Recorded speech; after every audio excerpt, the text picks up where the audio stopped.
How much is too much for KD? How will Masai operate with his contract coming up?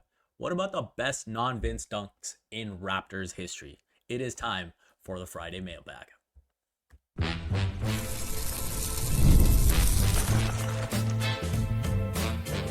You are Locked On Raptors, your daily Toronto Raptors podcast, part of the Locked On Podcast Network. Your team every day. It's your favorite part of the day. Thanks for making Locked On Raptors your first listen every day. I'm Vivek Jacob. I've been covering the Toronto Raptors for 8 seasons across several outlets. You can follow it all on X, Instagram, and YouTube, and be sure to check out the Locked On Raptors Discord, where you can talk all things basketball, but especially the Raptors. It is Friday, June the 20th, so it is time for my first mailbag episode. Thanks so much to everyone in the Discord sending their questions in. And a reminder, if you want to get those questions in, you want to be in the Discord. So sign up. The link is in the description. Now, I want to answer the questions as completely as I can. And I'm also pretty much just doing all draft stuff for next week, Monday to Friday. So I'm going to save the draft questions for another mailbag on Monday. And then I've got guests lined up Tuesday to Friday. So with that being said, let's get to question one. We'll start with Matt_T in the Discord asking, what is my walkaway price for KD? So to answer that, I think we have to start with what Phoenix's asking price is. So we know that they have said that they want a center back in a Kevin Durant deal. That's something that they're prioritizing positionally. And then we also know that they want draft compensation. Obviously, they're short on draft picks. So that's another thing that they're prioritizing. So you look at that, they want Jakob Poeltl, and they want, whether it's the 9th pick, future first round picks, they want first round picks. Salary wise, you're going to have to throw in RJ Barrett most likely just to get close. KD's salary is $54.7 million for next season. And so I think just that starting point, guess what? I'm not even willing to meet the minimum for Kevin Durant for next season. Like, he's going to be 37 years old. The other part of this is, let's evaluate what the Raptors have right now. You have a solid starting five. You got Quickly, Barrett, Ingram, Scotty, Yak. They could be very good. You've got young depth. Granted, I've said this before, they need time to develop. We might see some growing pains next season. We will see some growing pains next season. But we've seen this league now is not just about a big two or a big three. It is about having the depth. You look at even right now, this Thunder Pacers finals, like, we are seeing Thunder clearly have the best player in the series. They've got the league MVP. But I think the Pacers are proving that their depth is even better than the Thunder's. And so even though the Thunder are deep, it's not really a match for what the Pacers have, and they just keep coming at you. That's why this series is going 7. So I am not a fan of acquiring KD at this stage of his career. I don't think he brings enough of the intangibles. And that's another thing for me, is as highly as I think of him as an individual player, I don't view him as someone who can, like, galvanize a group, who can be like a rah-rah guy in the locker room. He's going to come in, he's going to get you his 27, 7, and 4 or 5 on great efficiency. There's no debate about what he's going to bring on the court. Maybe you can debate, health-wise, what that's going to look like in terms of number of games, but there's no debate on what he'll bring as a player. It's in the locker room where I still feel this team is pretty young, really young even. And I think if you're bringing in a veteran superstar, I would want more from a leadership aspect. And I don't think Kevin Durant necessarily brings that to the table. And so what you're sacrificing, like, if you have to give up those pieces, Jakob Poeltl, RJ Barrett. Now, granted, with Barrett, you've got young wings who can slot into the shooting guard, but you're creating a problem at center. Like, how do you address that? I feel like with the depth that'll be gone as well, like, you're just creating more problems for yourselves. And even with a Kevin Durant, I would see the Raptors still being maybe as high as like third, fourth in the East. So it just doesn't move the needle enough for me.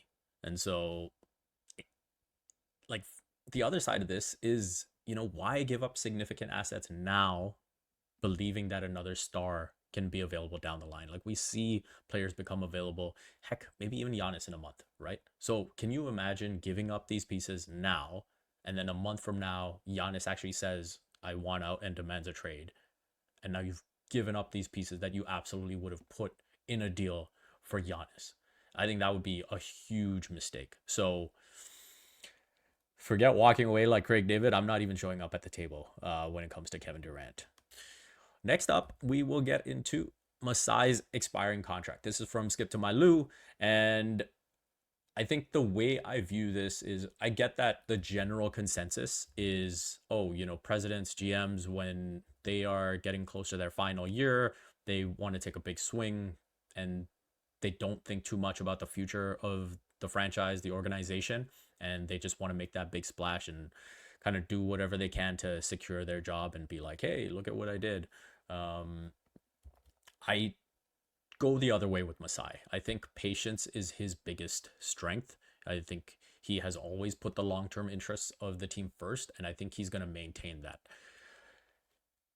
If you look at the rumors right now for these superstars, I don't think it's any different from the past when the Raptors have just put themselves in conversations and just been like, hey, what will it take? And just understanding what would be necessary to facilitate a deal and just doing their due diligence. So I don't view like any of this Kevin Durant stuff, any of this potential Giannis Antetokounmpo stuff as being an indicator of Masai trying to swing big. I think it just so happens that, you've got these two really big fish potentially in the picture, or at least one. And so I think, I wouldn't necessarily connect the two. I expect, Masai and Bobby to just like operate the way that they have done. And I think Masai will go to the boardroom when the time comes and say, hey, this is what I do. If you want that stability, you want that calculated decision making, great. And I think that's something he's shown right from the beginning. If you go back even, with Dwayne Casey, it was like, hey, this is a chance to start fresh with a coach that I select. And he was like, no, you know what? Let's see what Casey's about. I'll give him a fair chance. And we saw like that tenure, ultimately was maxed out. He probably went even beyond maxed out, right? Like people probably thought he was done after the 2014 sweep at the hands of the Washington Wizards. And then 2016 was a great run to the East Finals, but I know there was also frustration with how difficult it was to get through that first round, and you could have potentially had a first round exit against the Indiana Pacers. And then, that probably is the end of Casey right then and there. So I think there's different examples of when Masai has been patient, even just in general, taking that big swing, going from Demar to Kawhi. Like he rode out that Demar Kyle era as much as he could and gave them as many chances as he could. So I think he will just continue to operate in that way. He's just so secure in himself, and I think that he'll just say, yeah, look, you know what I do. I'm intent on winning here again in Toronto. If you don't want me to do that, I will go do that somewhere else. Now, how does Rodgers handle that, and how does that conversation go? That, we'll have to wait and see. Quick one, I'll sneak in here. The leaked city jersey with the white. And I'll also talk a little bit about, a potential rebranding. Nico and Locious Drew asked about that. So we've seen the design before with, this jersey, the 2021-22 jersey in the OVO colors. I like the look of the Toronto in the white. I think generally I want to see the Raptor in the traditional off red or whatever it's called. But I do think this will look cool in person. I think that, when these jerseys are on sale, like they'll have that pop to it. I do like the white aspect of it. And so, yeah, I do like it. In general, I would say I'm extremely pro purple rebrand. 100% in that to me is the Raptors. Obviously, there's an attachment with the jerseys you win a title with, but in general, I think when you think of the Raptors, you think purple. And, those jerseys, that 95 to 99 era, like I'm all in on those. I will say I'd like to see a retro night where they wear the Huskies jerseys. That's something that I kind of miss from back in the day. I think of, uh, Demar obviously in the Huskies jersey, Chris Bosh in the Huskies jersey. I wouldn't mind seeing a night where we get to celebrate that first game between the Toronto Raptors and the New York Knicks and kind of bring back the Huskies. Coming up next, we will get into who the starting shooting guard should be if RJ isn't around and rule changes and things of that nature.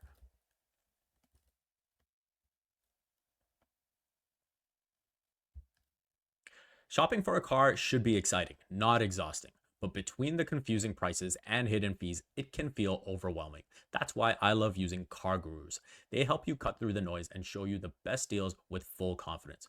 With over 4 million listings, CarGurus has more new and used cars than any other major online marketplace in the US. They verify dealers, provide real price analysis, and give you the tools and data you need to make the right choice without second guessing yourself.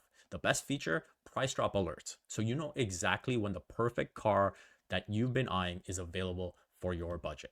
Buy or sell your next car today with CarGurus at CarGurus.com. Go to CarGurus.com to make sure your big deal is the best deal. That's CarGurus.com.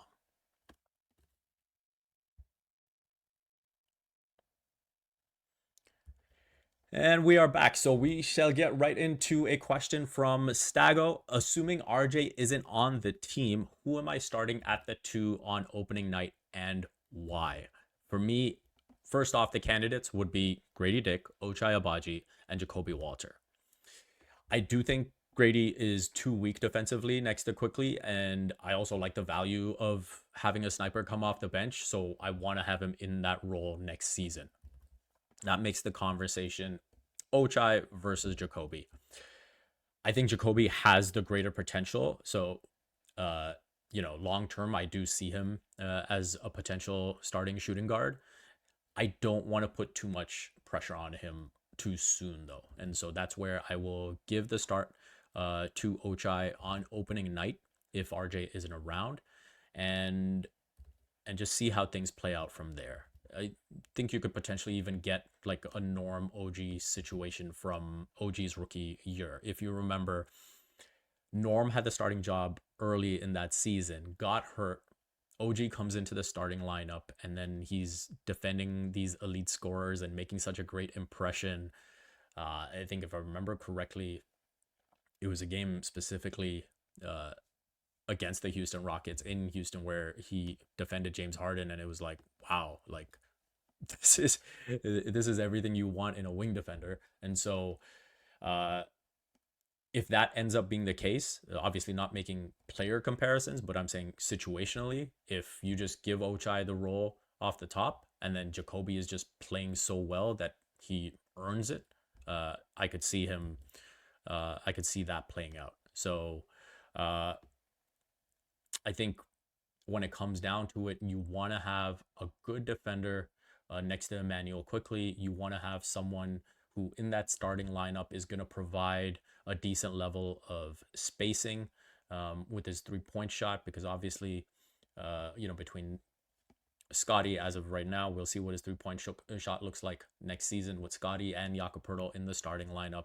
You do need, I think those other 3 guys have to be able to shoot the ball at a high clip. So it's going to be interesting to see, right? Like, can Ochai actually maintain what he showed this past season in terms of shooting the 3 ball?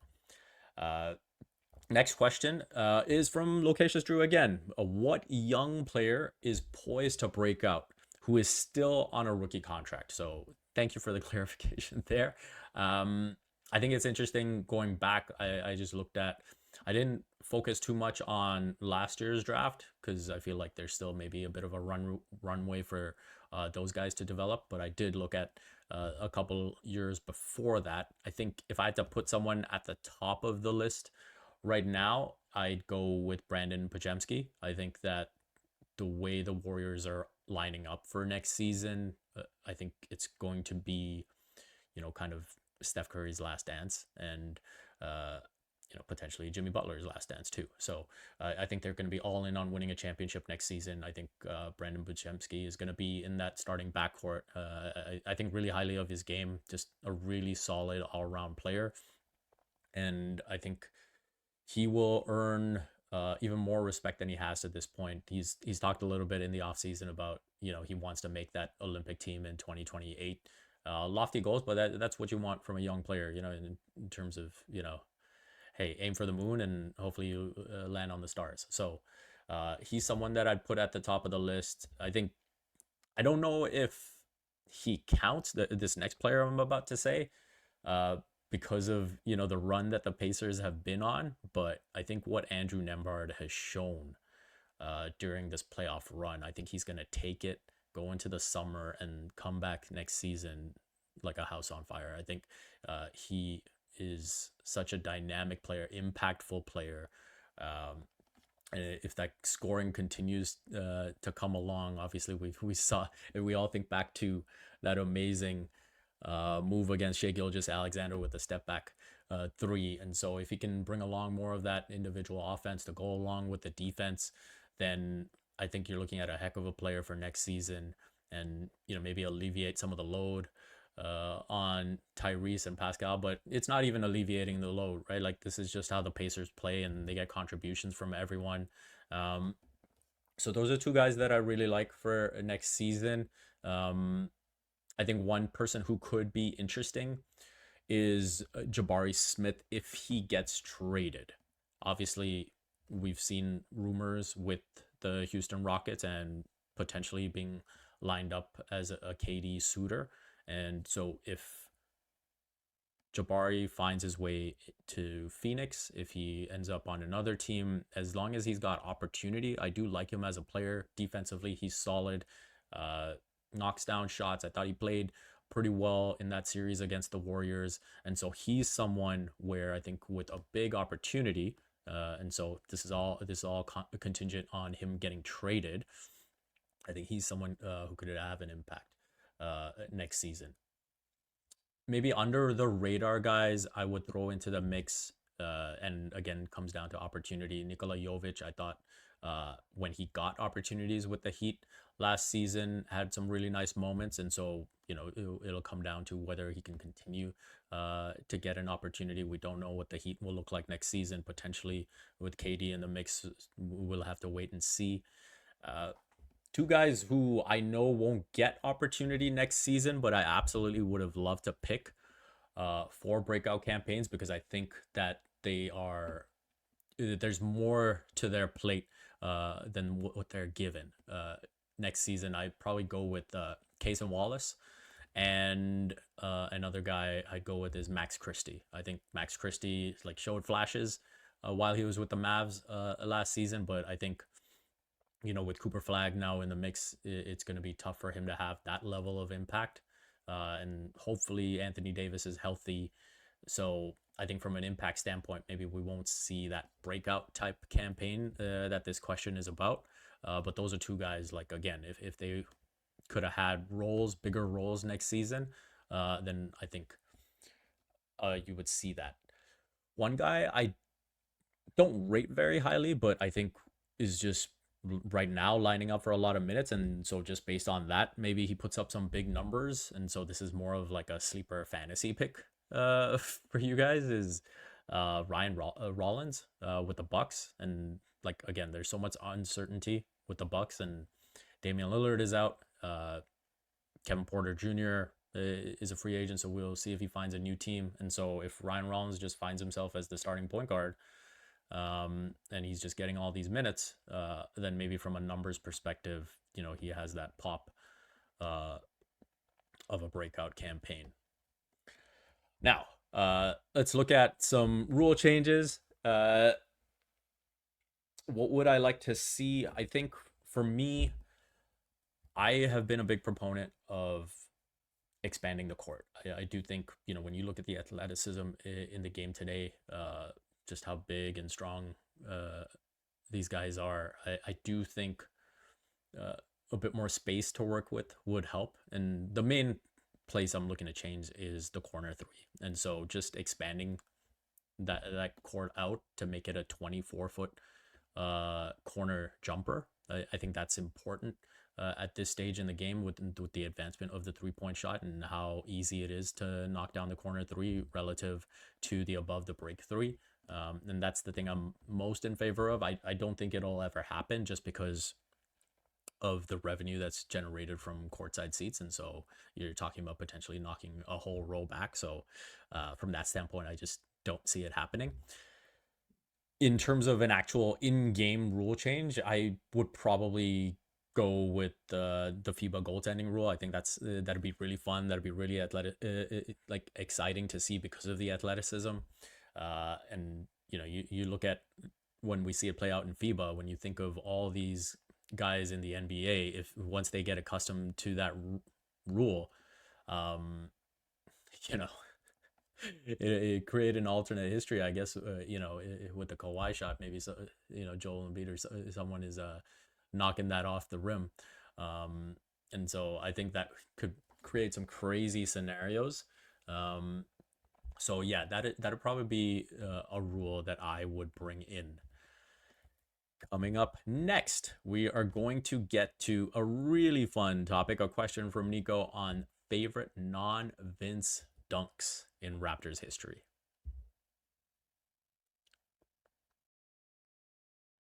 There's nothing like stepping into your own outdoor space and feeling like you've escaped to a personal oasis. If you are wanting to update your patio this season, WayFair has made it so easy to turn it into a space that feels like yours, comfortable, stylish, and ready for summer. WayFair has everything you need to level up your outdoor space: conversation sets, outdoor bars, fire pits, hot tubs, gazebos, and yes, even the perfect string lights to set the vibe. It's like giving your backyard that resort feel without the resort price tag. My style leans clean and modern, so I loved being able to filter and find exactly what fits my space and my budget. The delivery was free, fast, and totally hassle-free, even with larger items. Don't wait. Make your outdoor space your dream oasis today with Wayfair and enjoy it all summer long. Head to wayfair.com right now to shop a huge outdoor selection. That's wayfair.com. WAYFAIR. Wayfair. Every style, every home.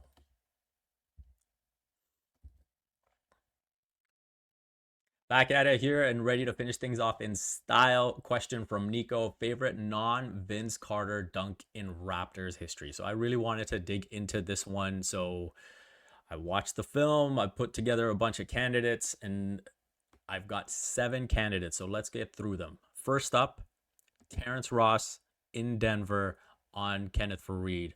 This is back in 2014, 12 seconds remaining, first half. Raptors lead 58-53. Faried tries to make an entry pass to Timofey Mozgov. Amir Johnson tips it away. Ross takes it the length of the floor and then tomahawks it on Faried. And you get that special, you're on the road, Denver crowd just going silent, and you can just hear the gasps in just complete shock in seeing that play out. You can hear the Raptors bench going crazy. That dunk was just spectacular. And, you're getting to know kind of that young 2014 team, and a play like that was sensational. Okay, next up, James Johnson cocking that joint back. You know what I'm talking about. In Detroit, so blowout situation. Raptors are up 93-75. Johnson gets the ball in the right corner, drives baseline. Andre Drummond comes over to help, and he cocks that joint back and bangs on him. Nothing else to say. Just a spectacular dunk. And then obviously he finishes it off by saying those lines in the post game. Adds to the hype. Really special play. Next up, we are going to another Detroit special. Demar DeRozan all over Anthony Tolliver. This game situation is up there for sure. 10.1 seconds remaining. Pistons lead 112-111. Demar receives the inbounds, takes it the length of the court. dunks on Anthony Tolliver two-handed and one. Mark Jones with the incredible call. Demar, dominant, dynamite, detonates on Detroit. Yeah, that, and then Kyle's reaction, the hug, like just like complete craziness.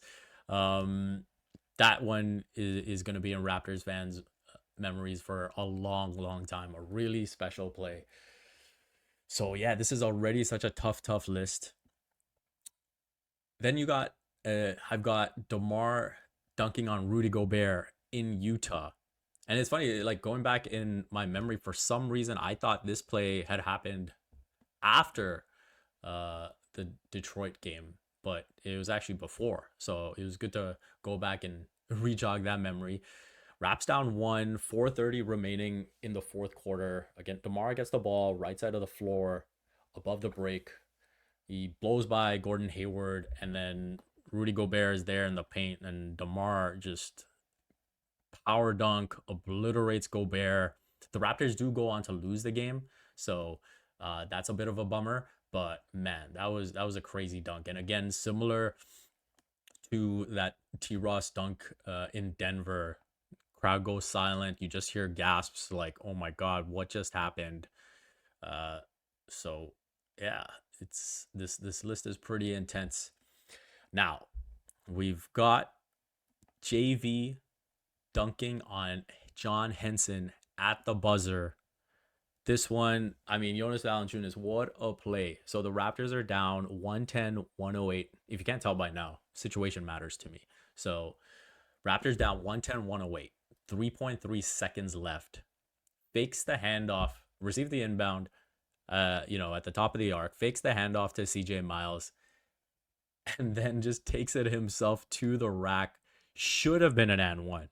Doesn't get the call, but he dunks it right at the buzzer, sends the game into overtime. Raptors come away with it. And yeah, just a sensational play. I wish he got the foul call.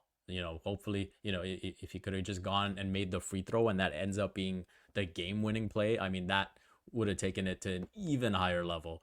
But just a crazy play. Super memory to have for JV. Next up, DeMar DeRozan dunking on Tristan Thompson in 2016. Raptors trail the Cleveland Cavaliers 91-89 with 140 remaining. Kyle looks like he's coming over to set the screen, but just slips to the left corner. LeBron is on DeMar, but switches on to Kyle, calls for the switch. J.R. Smith is confused. And so in that moment, DeRozan just gets the step and blows by, and then Tristan Thompson is at the basket, and then he's in a body bag. Like, just a crazy dunk. This was an ESPN game too, so you had Mike Breen and Hubie Brown on the call. The funniest part of this is the local broadcast and Matt Devlin reading the room with the way everyone feels about Tristan Thompson, saying he had all of Canada, saying DeMar had all of Canada behind him on that one. That part of it is just hilarious. Another insane dunk. So this is the list that I have. I excluded the playoffs. I didn't think, again, considering situations and things like that, obviously, if I were to include the playoffs, I probably go with Kawhi over Giannis. That Eastern Conference Finals, that dunk, iconic. Like that has to be number one as far as the playoffs are concerned. But regular season, this is the list. I did want to throw in one old school jam, and so the one that made the cut for me, Keon Clark over Sean Bradley in Dallas in 2002. Raptors are trailing 53-49 late in the first half. They go on to lose the game 122-103. But this dunk, I mean, so you've got Vince Carter kind of posting up on the left side of the floor. Keon Clark is on the right side, and he starts to cut to the basket. Vince spots him, throws him the pass. Sean Bradley's there. Keon, just catches and then just goes straight into a gather and throws it down on Sean Bradley. Just an insane dunk. Like, you have to see the replay if you haven't seen it already. And the bonus with this is Kevin Harlan is on the call. He gives the big ol' suck the gravity out of the building. And so great call, great dunk. Which one am I putting at the top? I think just because of everything that came with it, the call, the Kyle reaction, the craziness, I think Demar detonating on Detroit is number one for me.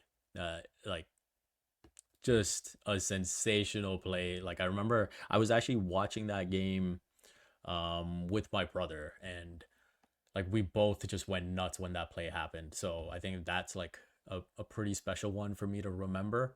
And yeah, like everything that came with that play was just so fun. We have a final question from none other than Sean Woodley. Do I miss you? Of course I miss you, buddy. I see you once a week. Got so used to those Monday, Tuesday, whenever we record. It's so fun to chat ball with you all the time, and obviously we text back and forth about the games that we're watching as well. So happy for you. Glad to hear that you and Alana and Bennett are doing great. And yeah, we'll see when you're back, but take your time. Don't take too much time. This is a lot of work, man. Like, that's the other thing. Like, everyone listening, like, kudos to Sean. The way, this was his baby before the baby. And the way he's built up this show to host a podcast daily is something that's really, really difficult. And frankly, the biggest reason I get all these guests on is because I can't even imagine the thought of talking for like 30 minutes straight. I don't know how you do it, and just make all the good points and arguments that you make. So kudos to you with the way you've built this up. And I'll be ready to hand it back whenever you're able to take it. That's going to wrap it up for this episode. Thanks so much for all the questions. I really appreciate it. Hope, I gave you thoughtful answers, and I look forward to discussing it more in the Discord. You can let me know your takes on my takes. And again, the link is in the description to the Discord. Thank you for making Locked On Raptors your first listen today. For your second listen, check out the 2025 Locked On NBA Mock Draft, a 5-episode series with the most comprehensive NBA draft analysis from NBA experts to college experts and NBA draft experts. Find the 2025 Locked On NBA Mock Draft on NBA Big Board and Locked On NBA on YouTube, or wherever you listen to podcasts.